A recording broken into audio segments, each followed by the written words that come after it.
नमस्कार विश्वानी जो आपका स्वागत है। मैं श्री गोपाल नारसन। सबसे पहले मुख्य समाचारों पर एक नजर।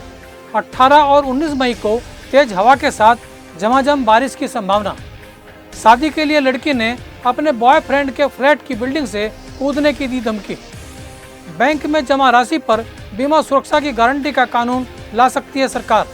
3 करोड़ वर्ष पुराने एक डायनासोर के अवशेषों पर हुई रिसर्च।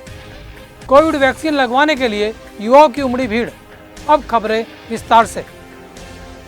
अरब सागर से उठे चक्रवाती तूफान तोकते का असर उत्तर प्रदेश और उत्तराखंड में भी पड़ेगा। इन प्रदेशों के कई जिलों में 18 व 19 मई को तेज हवा के साथ झमाझम बारिश की संभावना है। पश्चिमी उत्तर प्रदेश और उत्तराखंड के मैदानी हिस्सों में ओले गिरने की भी संभावना है। इस दौरान हवा की रफ्तार 40 किलोमीटर प्रति घंटे की होगी। मौसम विभाग ने इसको लेकर अलर्ट जारी किया है। दिल्ली की गीता कॉलोनी में उस समय पुलिस की सांसें अटक गई जब एक लड़की के बॉयफ्रेंड ने उससे शादी करने से इनकार कर दिया तो लड़की ने अपने बॉयफ्रेंड के फ्लैट की बिल्डिंग के छत पर चढ़कर कूदने की धमकी दे डाली। पुलिस मौके पर पहुंची तो देखा कि लड़की छत पर चढ़ी हुई थी और नीचे खड़े लोग उसे उतर जाने के लिए आवाज लगा रहे थे। लड़की नशे की हालत में थी। बाद में लड़की को सुरक्षित उतार लिया गया। सरकार उस कानून में संशोधन का विधेयक संसद के मानसून सत्र में ला सकती है जिसके तहत बैंक के संकट में डूबने पर उसमें धन रखने वालों के पैसे की एक सीमा तक सुरक्षित वापसी की गारंटी होती है। बैंक में जमा राशि पर बीमा सुरक्षा की गारंटी सरकार ने पिछले साल 1 लाख से बढ़ाकर 5 लाख रुपए कर दी थी। वैज्ञानिकों को करीब 3.5 करोड़ वर्ष पुराने एक डायनासोर के अवशेषों पर हुई रिसर्च के बाद पता चला है कि ये बेहद नई नस्ल है। वैज्ञानिकों का मानना है कि यह डायनासोर शाकाहारी था और बेहद बातूनी भी था। इसकी घोषणा मैक्सिको के इतिहास और मानव शास्त्र के राष्ट्रीय संस्थान ने की है। संघ लोक सेवा आयोग की सिविल सेवा परीक्षा के लिए हजारों उम्मीदवारों ने आगामी परीक्षाओं में बैठने के लिए एक अतिरिक्त अवसर देने की मांग की है। यदि इसकी इजाज़त दी जाती है तो उन सभी उम्मीदवारों के लिए यह सुनहरा अवसर होगा जो सन 2020 में आखिरी बार पेपर दे सकते थे।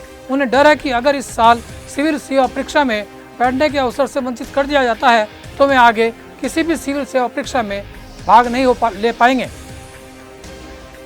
देवबंद क्षेत्र में कोरोना संक्रमण के बढ़ते प्रकोप को कम करने के लिए जहां मस्जिदों में नमाज के साथ विशेष दुआओं का सिलसिला जारी है, वहीं हवन सामग्री से धूनी देने का सिलसिला भी आरंभ हो गया है। गाँव कुर्डी में कोरोना संक्रमण को समाप्त करने के लिए आर्य समाज द्वारा ट्रैक्टर ट्रॉली पर हवन धूनी से गांव को शुद्ध किया गया। रामपुर मनिहारान के सामुदायिक स्वास्थ्य केंद्र में कोविड वैक्सीन लगवाने के लिए भारी भीड़ एकत्र हो गई। इसकी वजह से सामाजिक दूरी की भी अवहेलना हुई। सीएससी में वैक्सीन लगवाने के लिए भीड़ को कंट्रोल करने के लिए कोई व्यवस्था नहीं की गई थी।